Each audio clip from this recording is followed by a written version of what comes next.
à Carrasco. Allez, vas-y, pourquoi pas. Vas-y, pourquoi pas. J'ai un scoop pour vous. Penalty sur Ronny Lopez à la 151e. Vous demandez pourquoi on n'est pas revenu sur la VAR, mais la VAR ne fonctionnait pas. Le Colombien qui a pris le dessus, il a réussi son dribble. Falcao, il est mort. Ce soir, je vais dire tout haut ce que tout le monde pense tout bas. Radio Diagonale, la web radio 100% rouge-blanche. Eh bien bonjour, bonsoir à toutes et tous, on se retrouve pour un nouveau débrief du barrage aller d'Europa League. Monaco se déplaçait à Leverkusen et l'a emporté au bout du suspense, 3-2, et avec moi pour débriefer cette rencontre, Quentin et Patrice. Salut messieurs. Salut. Salut. Presque la team A2 Rome d'Europe, mais cette fois il y a Patrice pour quand il y a une victoire. C'est ça, c'est peut-être la petite différence qui fait que c'est une victoire. Le détail. C'est ça.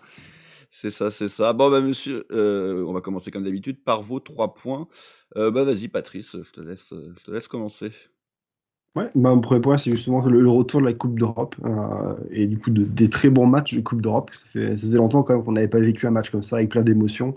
Donc c'est assez plaisant de revoir les matchs aussi à élimination directe contre des belles équipes adverses qui proposent aussi de belles choses et que nos équipes répondent. Donc voilà.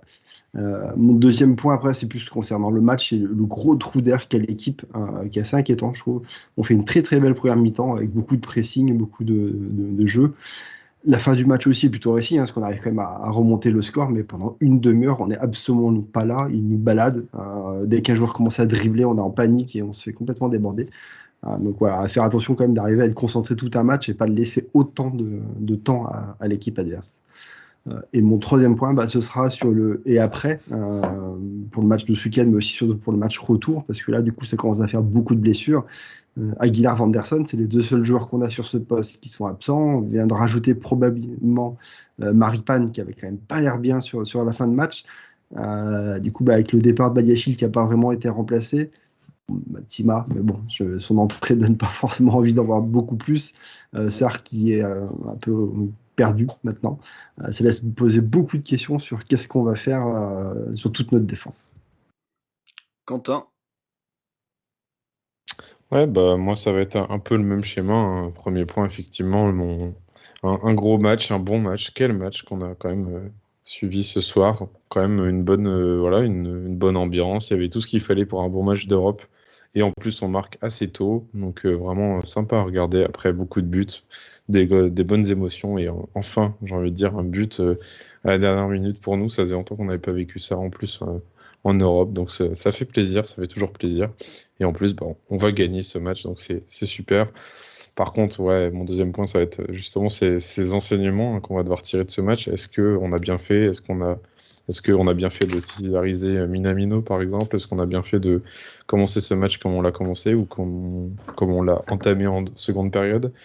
Voilà, il y a encore plein de choses à voir, je pense, contre une équipe qui, effectivement, joue pas comme toutes les autres équipes qu'on va rencontrer en Ligue 1, notamment ce week-end, notamment depuis le début de l'année. Donc on a vu un peu ce que ça donnait au moins, et ça nous laisse entrevoir un peu ce qu'on peut voir pour la prochaine, pour la suite de la saison. Et c'est mon troisième point, c'est la suite de la saison. C'est effectivement, tu t'en as parlé, Patrice, pour les prochains matchs, mais aussi même pour la suite de la saison. On imaginait un Monaco, voilà, qui sait améliorer, même continuer sa lancée et de victoires en seconde partie de saison. C'était le cas les 2 dernières saisons, mais cette année, est-ce qu'on va réussir à refaire cette performance compte tenu des blessures, compte tenu du mercato hivernal qui a été au final, on sait comment il a été, hein, c'est-à-dire sans recrue. Et finalement, voilà, est-ce qu'on va réussir à avoir un effectif taillé pour le reste de la saison? Ok, moi pour mes 3 points, le premier il fait écho à mon dernier point de ce week-end, c'était maintenant il va falloir transformer en Coupe d'Europe.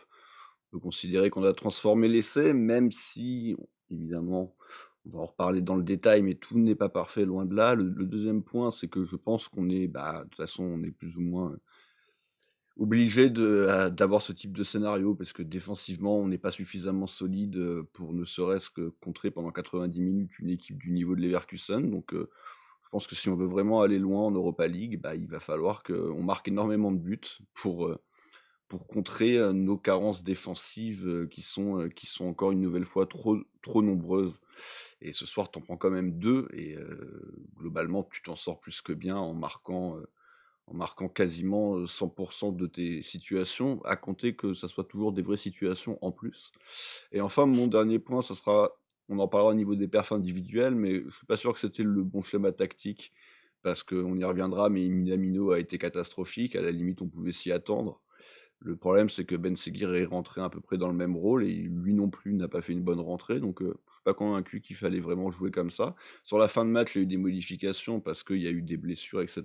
Et bizarrement, on a trouvé un petit peu plus de liant, donc je suis pas convaincu qu'il fallait et qu'il faille du coup pour le match retour répéter ce schéma de 4-2-3-1 avec Ben Seguir numéro 10 ou autre, mais peut-être opter vers un autre schéma. Voilà. Justement, messieurs, ce schéma, donc la compo. Bon, il y avait, je viens d'en parler. Globalement, il n'y avait pas trop de surprises. C'était l'équipe à laquelle on pouvait s'attendre. On se doute bien, maintenant, c'est un coup l'un, un coup c'est l'autre pour ce qui est de l'attaque. Par contre, Quentin, le choix avait été fait donc de titulariser Minamino, qui, il est vrai, avait fait plutôt un match correct face à Clermont et qui était également rentré quelques minutes ce week-end. Ouais, bah après, voilà, on sait que Clermont, c'est pas non plus l'Europa League, hein, clairement. Mais bon, il y a le choix de Clément, c'était de donner sa chance à Minamino. Il l'a fait plusieurs fois dans la saison, le mettre titulaire justement pour lui laisser la possibilité de s'exprimer, de se Surtout montrer. en Coupe d'Europe, ouais. Ouais, de montrer ses qualités ou pas. Mais voilà, pour le coup, c'était un choix assez surprenant quand même. On pouvait s'attendre à ce que on garde une bonne lancée et qu'on garde on reste sur un 11 qui fonctionne, et avec Ben Seguir notamment, que ce soit Mbolo, Ben Yedder, tu l'as dit, mais au moins Ben Seguir. Effectivement, là, on a un peu l'impression qu'il faut faire tourner, il faut gérer un peu, parce qu'on joue tous les 3 jours, parce que c'est l'Europa League. Bon, ça va pas payer. C'était les seuls choix. De toute façon, Patrice, on a quand même la sensation que c'est essentiellement devant que ça tourne. Derrière, maintenant en plus on a perdu Badiachil, donc ça enlève quand même cette rotation qui était une vraie grosse rotation avec Maripane et Dissassi, Malangsar absent, Vanderson absent. En fait, il n'y a pas non plus 150 solutions, à part devant, encore une fois, tu peux toujours même te dire un petit Folland, mais est-ce que vraiment on peut se permettre de faire des changements dans les 6 joueurs à vocation défensive? Non, c'est même au milieu de terrain, sortie de Fofana Camara, ouais, ça, ouais, je plus sois. Même au milieu de terrain, on n'a pas d'autres solutions. Jean-Lucas, c'est absolument plus du tout présent. Il a compris. Il a compris, enfin. Je ne sais pas ce qui lui arrive vraiment au niveau du groupe. Matazo est clairement une solution de rotation. Donc, ouais, non, même on peut rajouter avec Golovin et Diatta. Il y a quand même très peu de solutions qui sont derrière, parce que ça reste Jacobs, mais qui est aussi la solution de repli pour Caio Henrique, donc c'est plus sur le banc. Puis je vois mal sortir un Gelson sur ce match-là. Non. On pouvait s'attendre soit à une compo où il poursuit exactement avec le même 11 qui fonctionne en ce moment, soit du coup faire une petite rotation, comme tu l'as dit. Après, le choix de Minamino, Ben Seguir est quand même très très jeune. Il n'a pas l'habitude d'enchaîner des matchs tous les 3 jours, parce que c'est pas du tout ce qu'il faisait en U18, même en équipe 2 avec Monaco. Donc c'est pas plus mal de pas non plus le cramer tout de suite. Minamino a déjà joué en plus contre des équipes en Bundesliga, tout comme Mbolo. Donc ça peut paraître un choix quand même qui est assez intelligent. En tout cas, moi, quand j'ai vu la compo, ça m'a pas choqué plus que ça de voir cette équipe-là.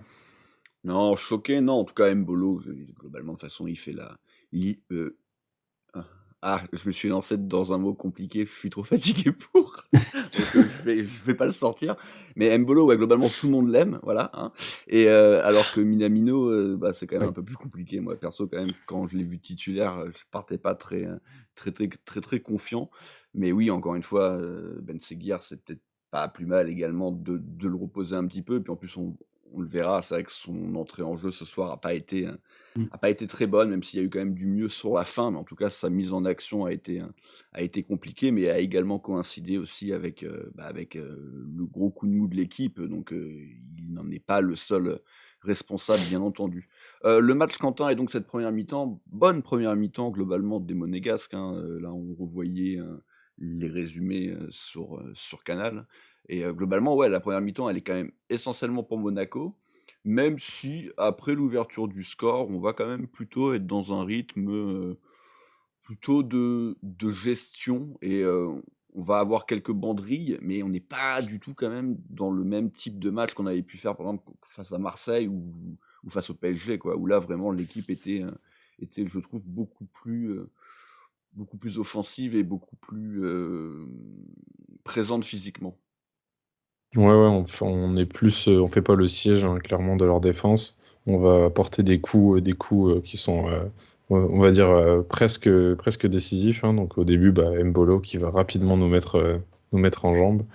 Le pressing, on va être très actif à ce niveau-là, et on va se prendre quelques actions, mais rien de dangereux de leur part. Et en fait, même nous, on va pas absolument amener un danger incroyable derrière leur but, mais il suffit d'une pression, il suffit d'une course, il suffit une mauvaise gestion de la balle de leur gardien, et on va marquer, on va se mettre à l'abri très vite finalement dans ce match. Ouais, grâce à cette course de Mbolo qui fait l'unanimité, c'est ça que tu Ouais, voulais dire? mais ouais, c'était ça, mais je l'avais pas, hein. Laisse tomber. Je suis très fatigué. Voilà, donc un gardien qui effectivement, alors je sais pas s'il veut la jouer ou si parce qu'il veut jouer la faute, j'arrive pas à voir, mais j'ai l'impression qu'il prend du temps quand même avant de faire sa passe, ou alors il voit peut-être pas tout simplement un Mbolo arriver derrière lui, mais Ouais. clairement il a du mal, il a du mal derrière à la frapper, et puis malencontreusement il la touche pour l'amener dans le but de façon très lente, mais c'était assez gag effectivement, mais voilà, finalement, il va se retourner vers l'arbitre. Tout le monde va se retourner vers l'arbitre. Même nous, on pensait qu'il y avait peut-être moyen de siffler, Une mais petite finalement, charge, c'est oui. accordé. Quand tu vois Ouais, le parce ralenti, ouais, que tu vois Mbolo qui Ah va aller c'est chercher. un beau bébé, hein, donc forcément, ça fait ouais, pas mais rien, mais ouais. moi j'aime bien aussi que ça soit pas sifflé parce que les gardiens ils sont souvent trop protégés dans leurs 6 mètres. Là en plus c'est pas sur un ballon aérien, c'est vraiment sur un ballon au sol, donc tu peux le considérer comme si c'était un joueur de champ classique, et un joueur de champ classique s'il se fait bouger comme ça, il s'est juste fait bouger en fait. On se rappelle tous évidemment de l'histoire PSG Real l'année dernière de Donnarumma Benzema, c'était plus violent en plus pour le coup, et ça avait pas été sifflé. Moi après, le Real on leur siffle rarement des choses, mais ça c'est un autre débat. Mais donc ouais, donc non, vraiment aucune raison de refuser le but. En tout cas, Patrice Mbolo quand même qui est bon dans ce genre de choses, alors spécialiste, Mm. on va pas aller Oui, jusque-là, non. mais on a en mémoire plusieurs buts où il est allé chercher comme ça dans les pieds des gardiens ou des défenseurs adverses, mais c'est quelque chose Ouais, qu'il fait bien. surtout sur les passes en retrait. Quand le défenseur fait les passes en retrait sur le gardien, il va vite charger le gardien pour l'empêcher de faire des relances rapides. Et c'est contre Rennes, non? C'est ça? Où il arrive Ouais, à l'intercepter juste avant et du coup à la pousser dans les cages. oui. Mm.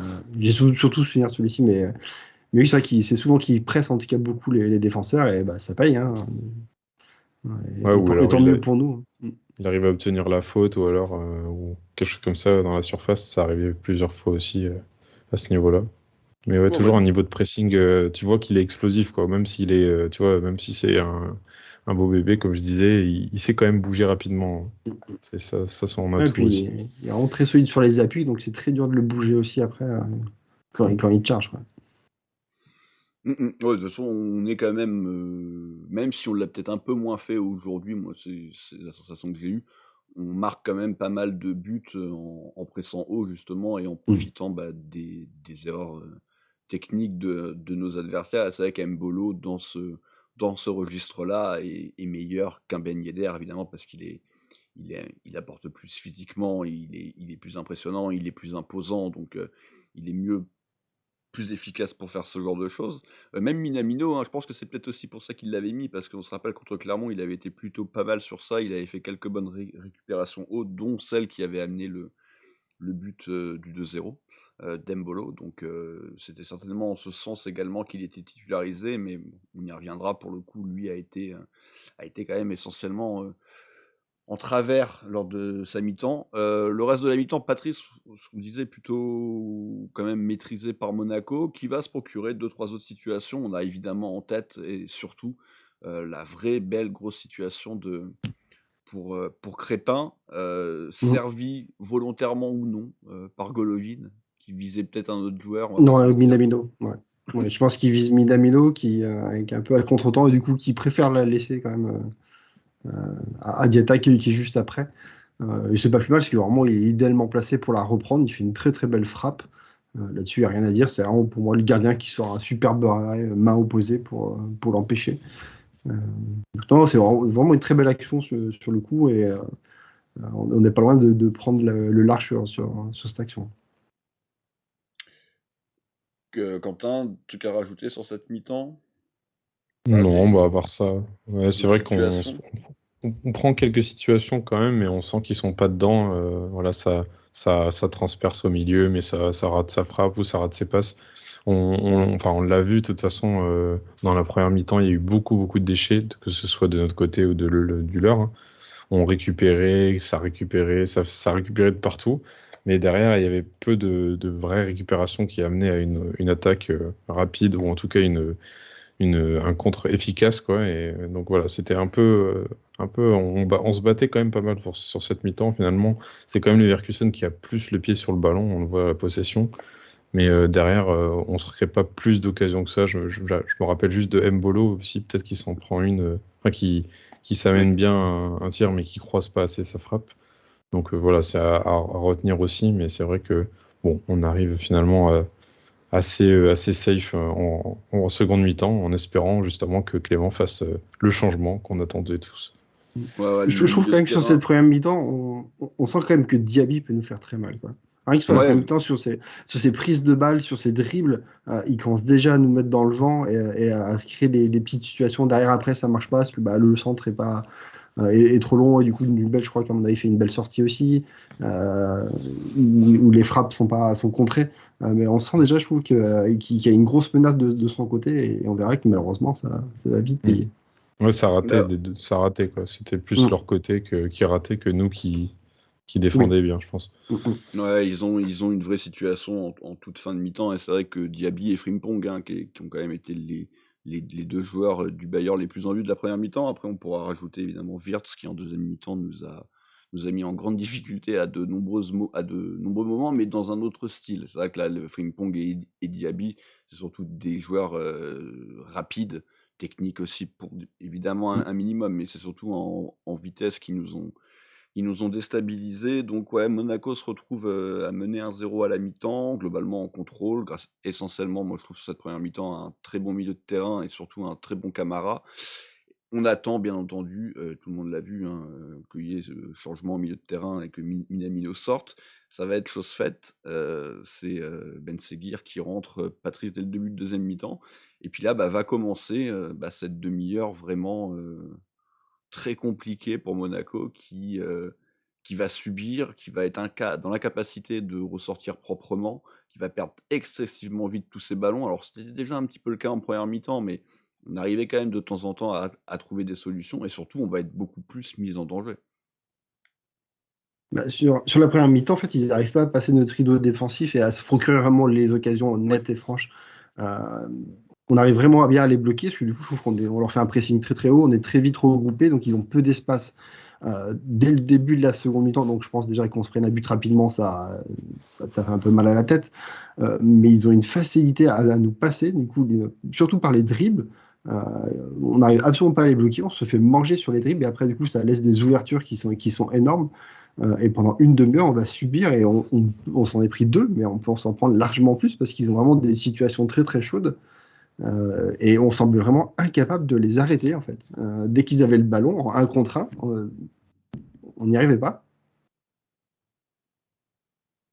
Oui. Toujours là t'avais fini ta phrase, excuse-moi. Non, je relisais mes notes pour pouvoir. Mais oui, 48e quoi, pour le premier but. Oui, c'est très rapide. Quoi. Vraiment très rapide. Et ce que je disais du coup sur la première mi-temps, où je sentais vraiment que Diaby était une menace. Là où clairement il rentre dans la surface, il nous dribble Aguilar et Dissassi ultra facilement, arrivant face à face avec Nubel, il lui met entre les jambes parfaitement aussi. La seule chance qu'on a pour nous, c'est qu'il a l'air de se blesser. J'ai l'impression que c'est sur sa célébration qui se blesse, ou alors sur l'appui à la fin. Et finalement, ce sera une bonne chose pour nous, parce que je sens qu'il peut nous faire quand même très mal sur la suite. Hein. Bah ouais, très clairement, à ce moment-là, quand on prend ce but dès l'entrée de mi-temps, en plus tu le prends comme ça, ouais, comme tu l'as bien dit, plein axe, là c'est quand même un gros souci. Tu peux pas te prendre 2 buts comme ça, mais Diaby se blesse et c'est plutôt une bonne nouvelle. C'était clairement un de leurs joueurs, en tout cas les plus dangereux, même si Wirtz était vraiment en train également de se réveiller. Et puis malgré tout, Quentin, malgré cette sortie qui semblait être une bonne nouvelle, en fait, rien ne change et Leverkusen va continuer d'avoir des occasions. Et à la 59e à peu près, soit 60e, un peu de la même manière, encore une percée plein axe et une défense prise de vitesse, un peu apathique.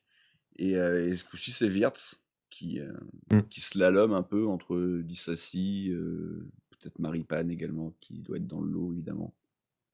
Ouais, non, mais c'est ça. On se prend le Brésil quasiment sur les 2 buts, là, avec effectivement ces petits crochets, ces doubles contacts qui finalement, bah ouais, tu l'as dit, on est fautif carrément sur tous les joueurs axiaux, même Aguilar à un moment sur le premier but, et là sur le second c'est un peu la même le même configuration. C'est juste que finalement c'est Adli, le remplaçant de Diaby qui fait une belle talonnade à Wirtz, et lui après il se fait plaisir, il joue très simplement, il va éliminer 3 adversaires, et ensuite il va décocher cette frappe parfaite, hein, franchement. Je vois pas comment Nubel pourrait faire autrement. Et là, clairement, on était... Voilà. Là c'est vraiment... C'est le moment où on est dans le mal quand même, parce qu'on s'est pris déjà beaucoup d'assauts, beaucoup d'occasions. Et après, derrière, on se fait punir, quoi.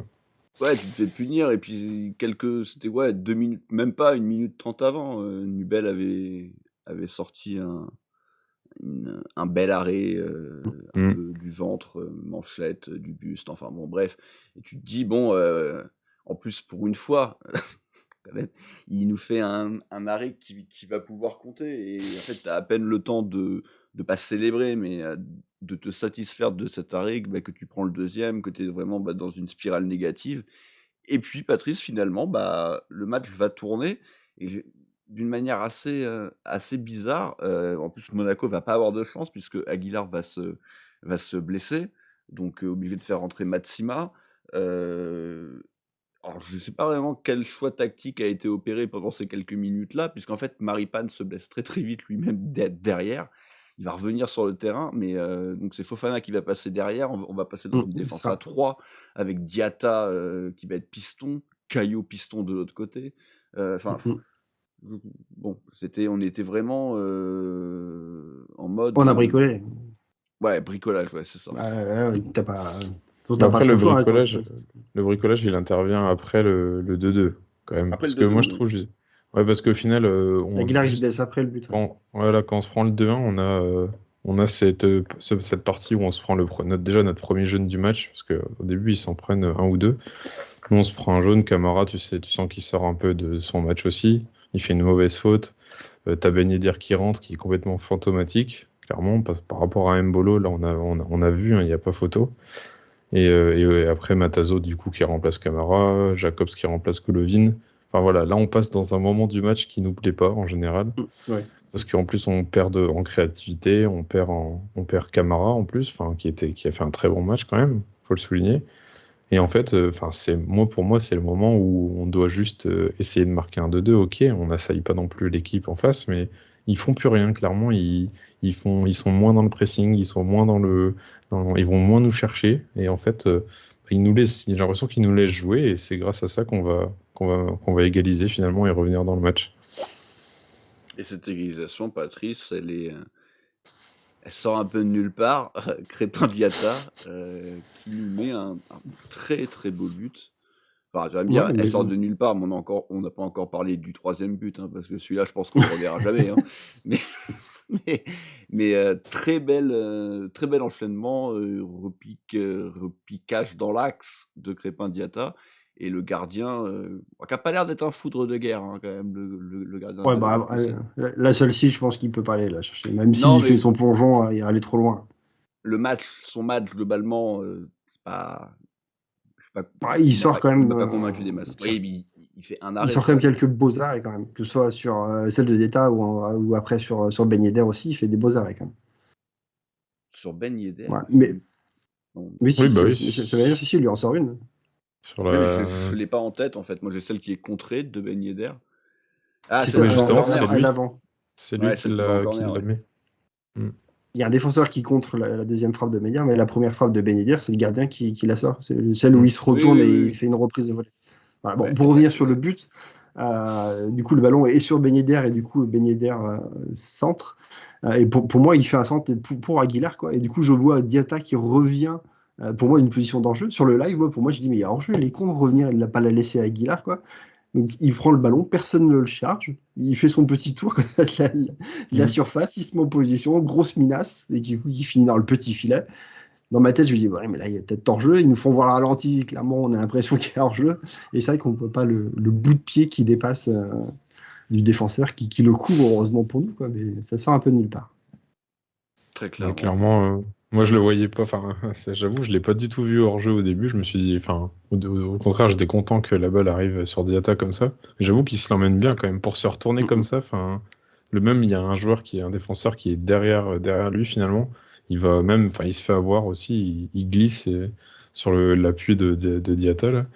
Et finalement, ouais, il le regarde faire tous, et sa belle frappe là. Et ouais, le hors-jeu pour moi, enfin, il était clairement, on était tous dans la conve là, on était complètement apathie, on se disait bon allez c'est bon, ça va être annulé, dommage et tout, on aurait pu revenir, ça aurait été beau. Et c'était un signe finalement, le but est validé. Le but est validé, Monaco revient à 2-2, Monaco va se faire peur, va avoir aussi des occasions, bah, voilà, justement vous en parliez, mais Ben Yedder a deux vraies grosses situations, une contrée, une sortie par le gardien, Leverkusen va frapper le montant, encore une fois sur une Le défense bricolage aussi. sur une défense qui laisse trop faire avec un Matsima qui se pète la gueule, c'est sur celle-là qui tombe, oui c'est ça. Ouais. C'est bien sur celle-là qui tombe sur le début alors que le ballon est quand même assez anodin, il n'est pas particulièrement pressé. Bon, bref, voilà, ça nous met en difficulté. Et puis, le miracle, Quentin, 92e, Dizazi qui frappe de 25 mètres. Tout le monde s'attend à que ça parte à 3 km au-dessus. Et puis non, la frappe est belle, la frappe est limpide, pas à terme, mais quand même plutôt basse. Et elle trompe, encore une fois, quand même, un gardien qui, moi je me répète, hein, est vraiment pas un bras. Parce qu'on critique souvent Nubel, mais le gardien d'en face, j'en veux pas plus. Hein, parce que le premier but, c'est une honte, et celui-là, c'est quand même pas terrible non plus. Mais très belle frappe de Disasi, hein, mais... Incroyable. Pas censé te prendre un but. Que comme ça, quand même. Non, mais c'est une Glick. Hein. Ouais, mais c'est ça. C'est pas le même genre, mais bon, c'est vraiment... Glick, alors, mais le Glick, but qui tue... Ah oui, non, elle est magnifique. Je compare pas le but, je compare juste le fait de mettre à Leverkusen un but dans les dernières secondes, quoi. Par un défenseur central. Ouais, j'y ai pensé direct aussi. Non, ouais, c'est clair, incroyable. En plus, ce que je disais, c'est que j'ai l'impression qu'ils sont, même la défense de Leverkusen fait plus grand chose. Et ils nous laissent, ils laissent 3 joueurs combinés là dans les 30 derniers mètres, à l'entrée des 30 derniers mètres. Donc c'est finalement, c'est après un corner, ça reprend une tête longue, enfin bref. Il y a un peu de petites passes comme ça, et au final, c'est Ben Seguir qui lance bien à Disasi, là, qui a un peu d'espace devant lui, et qui va tenter. Hein. On sait que Disasi tente de temps en temps ces petites frappes. Et là, clairement, c'est le moment où il doit la mettre. On sait que c'est maintenant. Moi, j'y crois pas au moment où il l'a fait. Je me dis, bon, allez, il va tenter sa frappe. Et effectivement, elle est ultra surpuissante. Hein. Vraiment, quand tu vois le ralenti, tu as l'impression, même à vitesse ralentie, elle est pas facile, quoi. Hein. Moi, même, je vois le goal, tu vois comment il est placé, il est plutôt bien placé. La balle, elle est au ras du poteau. Enfin, c'est difficile quand même à aller chercher. Et effectivement, là, derrière, on explose, clairement. On marque ce but à la 90+2, alors qu'on était là à vouloir tenir ce score de 2-2 quand même. On était plus dans cette optique-là, au vu des blessures, au vu du bricolage qu'il y avait avant. On sait même pas où jouait Maripane. Il était sur le terrain, mais je sais pas où il jouait. Il allait de mieux en mieux. Hein. Pour le coup, il allait de mieux en mieux. Oui. Ah oui, il Au, était chaud. au- Mais... au tout début, il pouvait plus mettre le pied au sol et plus ça allait quand même, plus il pouvait presque participer au jeu. Il a même plutôt fait une bonne défense à Mm. la toute fin où il obtient un corner, alors peut-être, enfin pas un corner, mais un 6 mètres, Sortie peut-être de un petit but. peu au bluff, mais bon. Puis c'est jamais facile d'attaquer sur un mec qui est blessé parce que tu le joues peut-être trop facilement et du coup le mec en fait part quasiment tout seul en 6 mètres. Donc non, Mm. non, Maripane, il a serré les dents, bravo à lui Ouais, clairement. et Non, c'était puis, même plutôt pas si catastrophique, sinon il l'aurait sorti si vraiment on avait eu un poids mort. oui, C'était oui, quand c'est même sûr. mieux de le sortir, Non, quoi. mais c'est pour ça que c'est incroyable. C'est dans le scénario, on était vraiment en mode à tenir le score et au final, c'est Leverkusen qui nous laisse le ballon et qui nous laisse décocher cette frappe-là et qui nous laisse la victoire, tout simplement, et qui nous laisse aller marquer ce but et célébrer tout ça. Et puis, bah, forcément, se mettre un peu à l'abri pour le retour, qui va être compliqué, je pense, mais qui, voilà, qui est derrière, on se prend, on a quand même un but d'avance. Bon, c'est plus, il n'y a plus la règle retour extérieur, etc. Enfin, Oui. la règle du but extérieur, etc. Mais bon, on va dire que ça fait du bien quand même. Oui, bah, t'es quand même en très très bonne position. On aura peut-être que les stats d'ailleurs sont déjà tombés quand tu gagnes 3-2. Alors 3-2, c'est pas le score qui tombe le plus, mais quand tu gagnes 3-2 ton match aller à l'extérieur, je pense quand même que le pourcentage de qualification doit être évidemment très haut, même si il y a évidemment toujours des contre-exemples. En tout cas, voilà, Monaco s'impose 3-2 à Leverkusen. Monaco a quand même fait une vraie bonne partie du chemin. Maintenant, il faudra transformer, encore une fois, la semaine prochaine, à domicile ce coup-ci. Puis surtout, ben, on verra avec qui au poste de latéral droit et potentiellement même avec qui en défense centrale. Il y aura déjà un match ce week-end, donc on en saura déjà peut-être un petit peu plus. Les perfs individuels, alors on va commencer par les flops, parce qu'on n'en a qu'un réellement de flop. Il y en a d'autres qui sont passés un peu à travers, mais on n'avait pas envie de les mettre particulièrement flop. Patrice, c'est l'évidence même. Minamino, je viens de voir les notes dans l'équipe. Il a eu 2. Voilà, il revient Ah, à ça ses faisait longtemps. standards. Il revient à ses standards de août-septembre. Ouais, c'est Qu'est-ce triste que parce que c'est j'ai que pas ce vu la joueur? première mi-temps de Clermont. J'ai pas vu le match contre le PSG. Donc les deux matchs où tout le monde dit ah il a bien joué et tout, je les ai pas vus. Donc moi je fais un enchaînement de Minamino et Ah absolument ouais, pas non. terrible sur un terrain quoi. Pas Donc terrible. non il y a pas il y a du pressing. Oui c'est sûr qu'il a bien aidé sur la première mi-temps sur ce côté-ci. Par contre à chaque fois qu'il a eu le ballon sur le temps de se retourner, de faire des décalages sur les côtés et tout, c'est énormément de mauvais ballons quoi. Des fois c'est même derrière le dos de Diatta donc ça casse l'action et tout. Il y a eu des pertes de balles.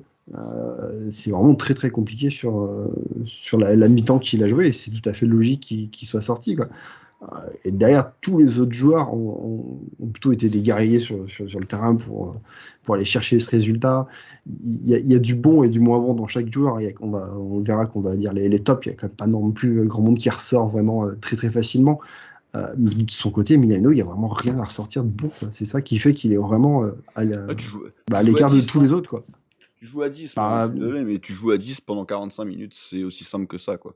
C'est, toi, Diatta, pour le coup, a fait un bon match, mais souvent, quand même, Diatta, t'as quand même un petit peu cette sensation de jouer à 10, mais c'est pas autant que ça. Là, en plus, lui, il est au cœur du jeu, il perd tous ses ballons, il joue quand même plus ou moins un poste de numéro 10, donc c'est censé là où tu es censé avoir du toucher, avoir une vision de jeu, à prendre les bonnes décisions. Forcément, tu auras du déchet, parce que à ce poste-là, haut sur le terrain, c'est souvent des passes à haut risque, et il n'y a rien, c'est le néant total. Et les passes à haut risque, il ne les tente même pas parce qu'il n'a pas le temps de les tenter, il tergiverse, les défenseurs reviennent. Moi, je ne veux plus le voir sur un terrain, c'est pas possible en fait, à part une fin de match en Ligue 1 contre un adversaire d'un plus faible standing, mais en Coupe d'Europe, c'est quand, au bout d'un moment, il a fini par le comprendre avec Jean Lucas, ça a été long, il va peut-être finir par le comprendre avec Minamino, c'est pas possible. Qu'on le relance en Ligue 1, et si vraiment il confirme en Ligue 1 qu'il peut avoir un intérêt, mais pour l'instant c'est loin d'être le cas, c'est pas parce qu'il avait fait 2-3 trucs corrects face à Clermont. Voilà, encore une fois, heureusement quand même, malgré tout, il s'en est rendu compte et il l'a sorti dès la mi-temps, mais c'est pas possible, quoi. J'espère vraiment qu'on va pas le revoir en Coupe d'Europe. Les tops, Quentin, alors je vais commencer par ton top, enfin ton top, oui, celui qui était plutôt le Mhm. tien, Quentin. Bril Mbolo, bon, alors pas buteur évidemment, mais semi-buteur, on va dire, parce que le premier but, même s'il lui sera pas crédité, c'est quand même lui, quoi, d'une certaine manière. Ouais, ouais. Ah oui, c'est complètement lui. Complètement lui, Ah y a non, pas c'est de pas souci lui, c'est le là-dessus. gardien. C'est le C'est le gardien, mais Oui, oui. franchement, moi, voilà, bon, ok, c'est pas le premier gardien qui se fait avoir par Mbolo, on va dire. Donc voilà, moi, non, effectivement, c'est pas un Ben Yedder qui aurait fait ça. Moi, je le mets en top aussi parce que il a été très précieux même dans la récupération. C'est pas un de ses points forts non plus. Il est très physique, il est là aussi présent quand il faut mener des contre-attaques, etc. Mais là, il a été présent à la récupération, que ce soit dans les pieds directement, hein, au duel, et que ce soit même à la passe. Et lui, pour le coup, il a été plus efficace qu'un Minamino, même si c'est pas son rôle, même si c'est pas, on sait que c'est pas son point fort. Mais derrière, c'est lui qui arrive à faire des décalages. C'est le joueur le plus décisif, enfin, j'ai envie de dire décisif, ouais, le plus percutant, Ah, je suis en train de te perdre un peu là, Quentin. finalement, il a Ça va mieux. pu, je vais continuer quand même. Et finalement, Non, il a quand ça même a pu, juste bugué il a quand pendant même 10 pu. secondes. Ok, bah, il a brillé juste par son absence ensuite quand Ben Yedder est rentré. Mais bon, finalement, Ben Yedder a su tirer son épingle du jeu, on en parlera après. Mais bon, voilà, c'est quand même un très très bon joueur et je suis très content de l'avoir encore aujourd'hui, même titulaire. Je m'attendais pas forcément à le voir en étant titulaire.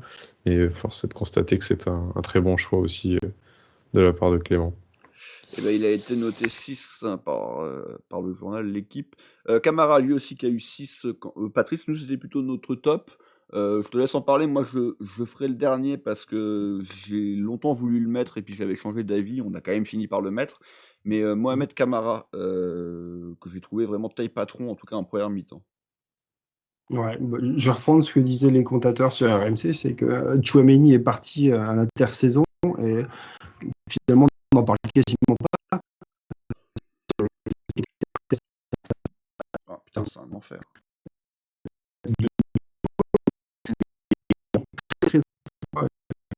Attendez, parce que là, la connexion est catastrophique. Attends.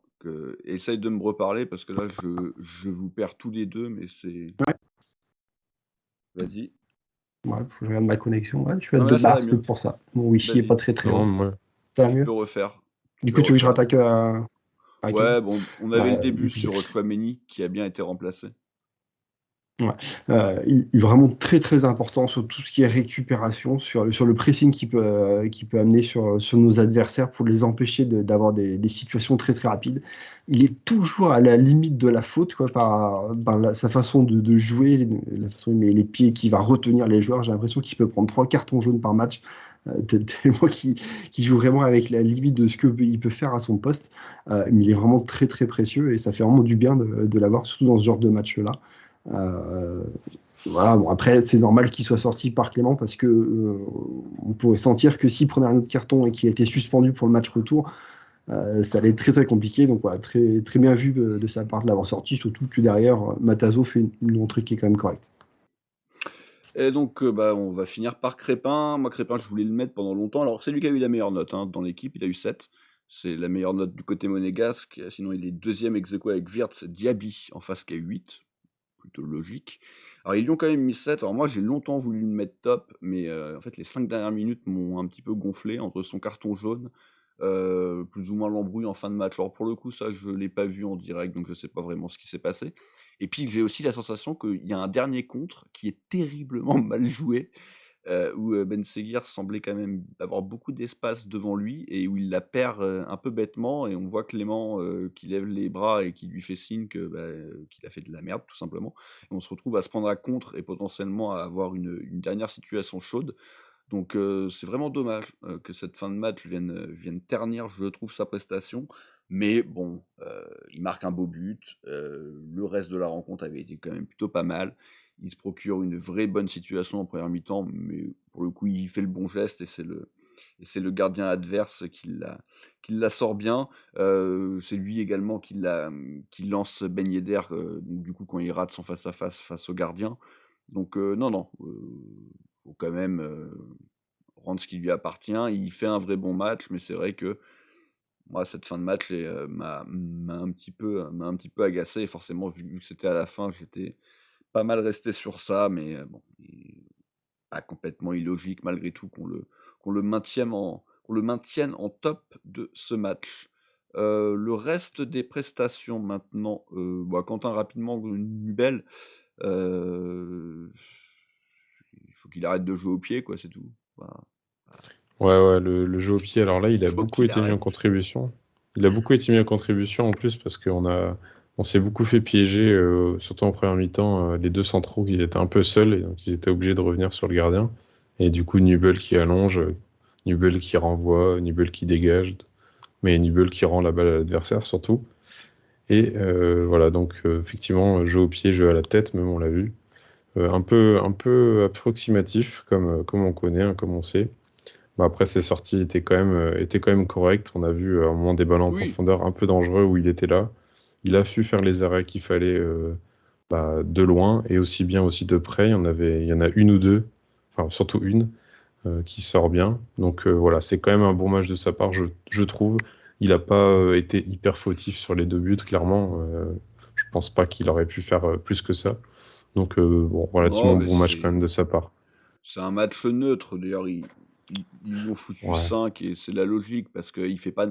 oui, Certes, les deux buts sont compliqués, mais il sort pas non plus l'arrêt décisif, même si il avait fait une bonne intervention quelques instants avant le deuxième. Mais son jeu au pied, quand même, le pénalise et nous pénalise.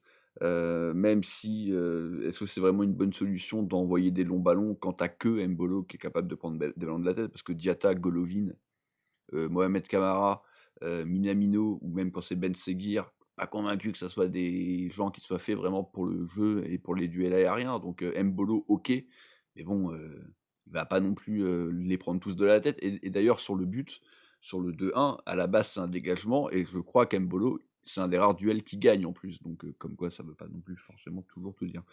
La défense centrale, Patrice, Maripane Dissassi, euh, forcément un peu fautif parce que les deux buts, quand même, on les prend plein axe. Mais Dissasi, il y a ce but exceptionnel. Et puis Maripane, il y a quand même cette combativité. Le mec, il n'a pas lâché l'affaire. Il est resté une petite dizaine de minutes, enfin même 10 minutes sur le terrain, alors qu'il était clairement pas en état de jouer un match de haut niveau. Mais on n'avait pas le choix, encore une Ouais, fois, on le rappelle. c'est ce que je disais en off, t'as presque envie de les mettre dans les hommes du match, quoi. Parce que Disasi nous met un super but qui fait vraiment du bien, il y a toute sa arme qu'il peut avoir pendant le match.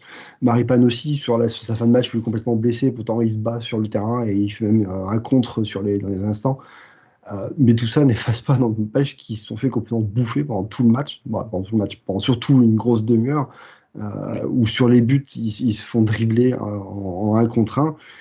Et que ça peut nous coûter très très cher. Si derrière on met pas ses buts, on repart d'Allemagne avec une défaite et c'est très compliqué pour aller chercher la qualification. Donc voilà, il y a du bon et du moins bien dans leur match, donc c'est assez moyen au final, même si Disasi nous fait quand même vraiment énormément de bien avec ce but à la dernière seconde. Ruben Aguilar, je vais m'en occuper. Bon, malheureusement, sorti blessé. Il est quand même plutôt dans une bonne forme actuellement. Moi, je trouve qu'il est vraiment un candidat crédible pour de nouveau prendre le poste de titulaire de latéral droit, ce qui permettrait encore une fois à Vanderson de remonter un petit peu plus haut. Mais là, malheureusement, il s'est blessé. Alors, on va voir la gravité de la blessure, mais Vanderson, visiblement, est encore assez loin d'un retour, en tout cas pas dans les jours qui viennent. Donc, il va falloir trouver une solution. Alors, a priori, la solution, elle est toute trouvée, hein. On l'a même vu à la Coupe du Monde. Donc, ça devrait tenir en championnat, vu que ça a plus ou moins marché en Coupe du Monde. Mais ouais, Disasi, latéral droit, mais donc ça veut dire un Matsima, ou Matsima, latéral droit d'ailleurs, hein, on y avait eu droit aussi. Ou peut-être faire passer Jacobs de l'autre côté, enfin, j'en sais rien, mais il va falloir trouver une solution. Et quoi qu'il arrive, il n'y a rien qui est vraiment très bandant là-dedans parce que même si Disasi, ça paraît quand même être une vraie bonne solution, encore une fois, on n'a plus Badiachil à mettre du coup dans l'axe avec Maripane et donc ça fait forcément un petit peu léger. Caillot de l'autre côté, ouais, bah, match moyen. Ouais, c'est ça. Et en demi-teinte, j'ai trouvé alors une première mi-temps qui était quand même pas mal. Je trouve il est à son avantage, hein. Il a récupéré beaucoup de ballons. J'ai souvenir de beaucoup de passes qui ont été interceptées par lui, où il était bien senti. Il avait toujours cette espèce de course précédant, enfin anticipant la passe, et qui permettait des percées, même parfois des combinaisons avec Golovin, hein, comme on le connaît bien. Même défensivement, il a été présent, il a été relativement bon au niveau de la gestion de Frimpong. Et voilà, après, ça a été plus compliqué en seconde, ça a été plus compliqué aussi dans les relances, Je pense que le deuxième but, ça vient de lui aussi, hein, qui balance une tartine en plein axe, là, et au final, la balle revient dans les pieds des La grosse attaquants occasion de Leverkusen. fin de mi-temps aussi, hein, c'est lui qui s'isole complètement. Ouais. Ouais. Ouais, voilà, Non, mais il y a de ça. Non, non, c'est clair qu'il a eu du mal à ce niveau-là. Et je pensais pas qu'il allait de, être remplacé par Jacobs, pas de, justement. Mais... pas de coup de pied Pardon. arrêté particulièrement bien tiré. Alors, Non, souvent, ça non, peut non, être c'est vrai. Ouais. un petit plus, enfin même un gros plus, hein, parce qu'on le rappelle, c'est quand même notre meilleur passeur décisif. Alors, beaucoup sur coup de pied arrêté, mais quand même notre meilleur passeur décisif. Donc, ouais, non, je suis assez d'accord. De toute façon, globalement, le côté gauche a été décevant ce soir, et ça se voit Mm. quand ce côté-là va moins bien. Alors, la bonne nouvelle, c'est que le droit a été plutôt pas mal. Mais la force de notre équipe, ça reste quand même plutôt ce côté gauche. Et malheureusement, ce soir, ils n'ont pas répondu présent, mais l'équipe a quand même su gagner sans ça. Fofana, je vais m'en occuper rapidement. Je l'ai trouvé un peu en dessous, un peu en dedans. Dernièrement, à chaque fois, je le mettais top et je disais taille patron. Bah là, ce soir, clairement, le patron, c'était Camara, du milieu de terrain. Alors que sur les derniers matchs, je trouve que c'était plus Fofana, le patron, même si Camara avait été bon aussi. Mais je trouvais vraiment que le leader, c'était plus Fofana. Et là, je l'ai trouvé un peu moins présent. Il a pris un peu moins de risques aussi. Donc c'est peut-être pour ça qu'on l'a moins vu. C'était peut-être des consignes. Il s'est un peu moins projeté. Il a moins tenté sa chance. Donc un match un peu plus neutre pour lui. Pas un mauvais match non plus. Mais bon, maintenant, Fofana, il a ce statut de vice-champion du monde. Et pas titulaire, mais de joueur clé malgré tout de la campagne des Bleus. Donc maintenant, voilà, c'est plus le petit Fofana qui est arrivé de Strasbourg et où on avait forcément un peu plus de mensuétude pour lui. Là maintenant, on lui en demande plus et aujourd'hui, bah, c'était un peu moins bon. Donc pas catastrophique, mais il faudra faire mieux au match retour et globalement, on peut compter sur lui parce qu'il est quand même dans une très bonne forme.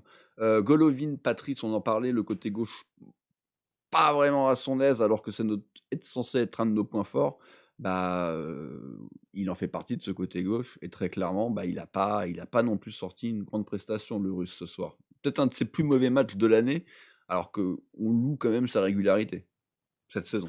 Ouais, je sais pas, j'ai plus souvenir vraiment début de saison. Ça fait quelques matchs, c'est sûr qu'il Oui. enchaîne. Oui, il est vraiment très très très bon. Après, au début de saison, je pourrais pas dire s'il avait fait des matchs qui étaient pires que ça ou pas. Je trouve quand même il est bon quand même sur la première mi-temps. Il est là au niveau défensif, il tient bien avec Enrique. Du coup, le côté allemand qui est quand même assez rapide. Il aide bien à ce niveau-là. Offensivement, il a quand même fait pas mal de jolies passes. Il combine bien avec Enrique et N'Bolo du coup pour tenir le ballon. Donc sur la première mi-temps, je trouve qu'il est vraiment dans le style qu'il a sur les derniers matchs, plutôt bon. Ce qui est choquant par contre, c'est qu'il disparaisse mais alors complètement dès la mi-temps. En deuxième mi-temps, jusqu'à qu'il sorte, je ne l'ai pas vu. Quasiment aucun ballon, rien qui est passé par lui. Dès que le ballon lui arrivait, bah, il y avait souvent aussi des pertes de balles comme toute l'équipe, hein. Donc, ouais, complètement transparent sur la deuxième mi-temps, c'est ça qui choque un peu, parce que normalement c'est quand même un peu nos fers de lance, hein, des joueurs qui nous créent des actions, qui touchent le plus de ballons, et c'était absolument pas le cas sur cette période-là. Voilà. Bon. En espérant que du coup que ce soit une petite mauvaise passe comme toute l'équipe sur cette demi-heure-là, et qui continue sur sa superbe lancée, parce que là ça fait vraiment quelques matchs qui nous régalent quand même. Bah, c'est vrai qu'on aurait aimé, du coup, pendant cette demi-heure, que bah, lui, il nous fasse du bien. Qui tiennent le ballon. Mais comme Fofana, hein, c'est pour ça aussi que c'était Ouais. une des critiques que je pouvais avoir, c'est que sur lui, c'est que voilà, dans ce moment un peu de difficulté, voilà, ça aurait été bien qu'il tienne un peu le ballon, qu'il arrive à faire quelques différences, à obtenir quelques fautes, et c'est vrai que bah, il s'est un petit peu éteint. Quentin Benseghir, bon, bah, qu'on voulait tous voir rentrer à la mi-temps, déjà parce que Mm. bah, globalement c'est évidemment un très fort joueur, et puis parce que parce qu'on avait Lapipas qui était titulaire. Il a eu énormément de mal à rentrer dans son match, mais je trouve qu'il a quand même fini par se mettre en route et il participe malgré tout d'une certaine manière au vrai coup de mieux de l'équipe en fin de match. Sans faire une entrée fracassante, je trouve qu'il a quand même réussi à faire du bien. Et puis surtout, il a quand même la chance de rentrer à la place d'un fantôme. Donc, Ouais, le ouais. peu qu'il a fait, c'était mieux, quoi. Non, mais Même si pas c'est ça. extraordinaire. Hein. Non, En non, tout cas, c'est pendant une ça. demi-heure. Mais en fait, j'ai l'impression qu'il a un peu. Enfin, on a encore cette malédiction, de toute façon, de ce début de seconde période qu'on n'arrive décidément pas à valoriser. Hein. Clairement, on l'a vu sur les Ah, c'est pas derniers une matchs, que ce malédiction, ça, soit. c'est de la préparation, ça. C'est pas Ah oui, une oui, oui, non, malédiction. mais Hein. bon, on va appelle-la comme tu veux. C'est juste que je le vois, il rentre, il est tout neuf, tout frais. En plus, il remplace un joueur fantomatique. Il arrive tout juste à être aussi bon, voire meilleur, encore un peu meilleur. Franchement, c'était un peu assez compliqué. Mais ouais, je sais pas. Faudrait que là, je me dis que ces joueurs étaient mauvais en seconde mi-temps, en début de seconde mi-temps, c'est quand même bizarre. Mais oui, effectivement, et donc lui, derrière, il va pas mal perdre de ballon, il va quand même jouer sans se cacher. Ça, c'est voilà, il vient d'avoir 18 ans, hein, donc bon anniversaire à lui, mais voilà, derrière, Ah, il arrive je quand pensais que même t'allais partir à... en Dalida, là. Mais Non, non, non, mais je veux dire, c'est pour la je veux ref, dire que hein, derrière, pour les le vieux. gars, il est quand même très jeune et puis il arrive quand même à pas se cacher, à prendre le ballon, à l'amener, à faire des différences. Il en fait toujours, malgré que voilà, ça va pas au bout. Il y a pas beaucoup de monde qui suit derrière. Et puis bon, il a finalement cette mini passe décisive pour Disasi, comme l'a dit Damien sur notre conversation. D'ailleurs, Ben Yedder qui a Oui. aussi une passe décisive Oui. visiblement. Alors je sais pas si ce sera comptabilisé, hein, mais on regardera les stats. Mais oui, voilà, donc un match quand même relativement, voilà, on va dire que c'est mieux que Minamino et heureusement. Et enfin, les 4 autres entrants, faites-les un peu dans l'ordre que vous voulez. Patrice, je sais pas de qui tu as envie de parler en De Ben priorité. Yedder. Je trouve qu'il a Vas-y. été très vite critiqué parce que ses 10 premières minutes sont pas extraordinaires. Bon, derrière, du coup, qu'il y ait une passe décisive, bon, d'accord, elle est absolument pas décisive, ça passe. Mais après, voilà, il s'est procuré 2 occasions, quoi. Il y a quand même une ouverture de Matsima, il arrive quand même à la contrôler, à en faire une vraie action derrière. C'est assez fou. Et il se procure aussi une deuxième action de l'autre côté des cages où là, ça frappe pas. Malheureusement, là, elle est contrée par un défenseur, mais voilà.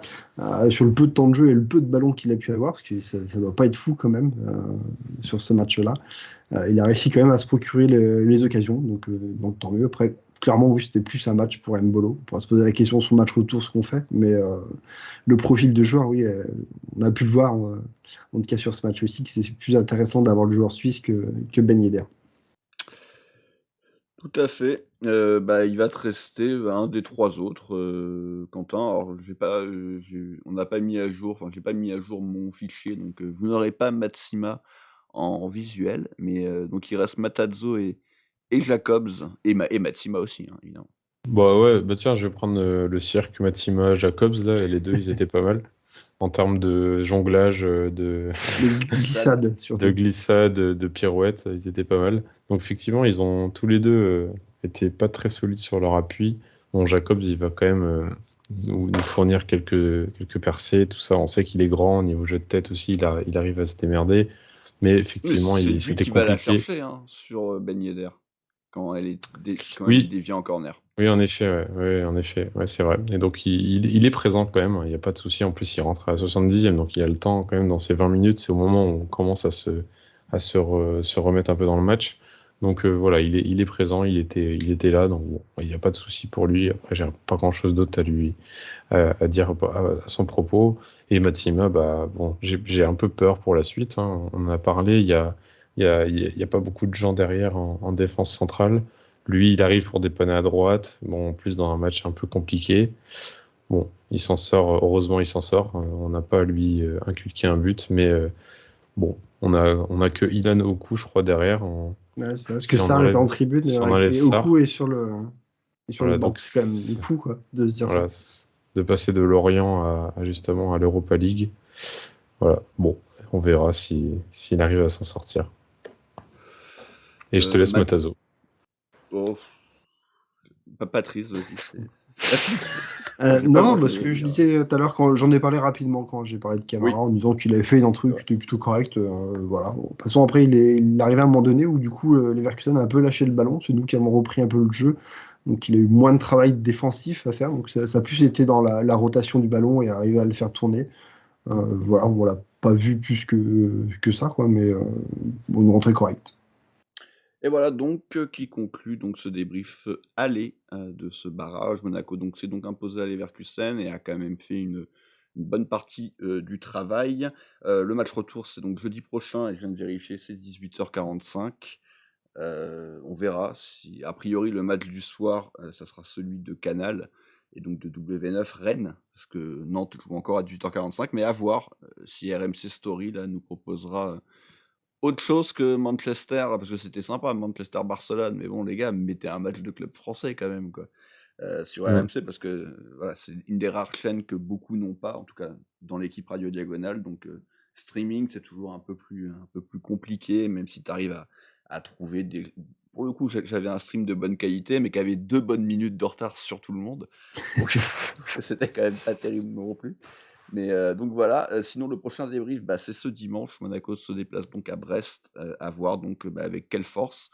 Bon, on aura certainement retour de Ben Yedder titulaire, peut-être Ben Seguir. Moi j'aimerais bien que, là je pense que c'est le moment du coup pour refoutre Folland. Et puis après le reste, peut-être Matazo, à voir, parce que je sais pas Brest vraiment dans quelle forme ils sont en ce moment. Je sais qu'ils étaient vraiment dans le dur à un moment, ils sont 15e maintenant, donc c'est que ça doit être un petit peu mieux. Mais bon, de toute façon, il faut qu'on continue à engranger les points et puis espérer, pourquoi pas, rêver à quelque chose d'assez fou. Sinon, en Europa League, les résultats du soir, il n'y a pas d'équipe encore qualifiée, à l'exception peut-être du FC Séville, qui s'est imposé comme d'habitude. Le FC Séville, ils font une saison de merde, mais en Europa League, ils vont encore sortir un truc improbable et ils vont la gagner pour la 5e fois en 10 ans. Ils ont gagné 3-0 avec un Ocampos de gala. Je vous invite à voir son but et sa passe décisive sur le 3e. Voilà, c'est un petit message pour Boris. Voilà. Contre l'ogre PSV. Sur Lucas Ocampos. Oui, c'est vrai, contre le PSV Eindhoven, qu'on connaît bien quand même dernièrement. Donc voilà, et puis les 2 clubs français, à noter quand même, Rennes qui perd au Shakhtar, ou plutôt en Pologne, 2-1, et Nantes, bravo, amis nantais, qui sont allés faire match nul à Turin, c'est l'ennemi turinois, quand on est monégasque. Turin, c'est un club avec lequel on n'a pas beaucoup de bons souvenirs, et ils ont failli se faire bien voler en plus à la dernière minute, et la VAR a tout fait pour inciter l'arbitre à siffler penalty. Mais heureusement, il a été intelligent et il a bien sifflé faute du défenseur nantais. Ça fait plaisir parce qu'en d'autres temps, on sait très bien comment ça se serait terminé cette histoire. Voilà, en tout cas, messieurs, merci donc de m'avoir accompagné pour ce débrief. Le prochain, donc, c'est donc ce week-end. Je ne serai pas là, donc, comme certains l'ont dit sur YouTube, c'est Radio Rome. Donc, je ne sais pas si on pourra vous proposer de débrief, mais moi, en tout cas, c'est sûr, je ne serai pas là puisque ça sera mon anniversaire ce dimanche. En tout cas, voilà, merci de m'avoir accompagné, messieurs. On se retrouve dimanche. D'ici là, portez-vous bien et Dagemunego. Et bisous.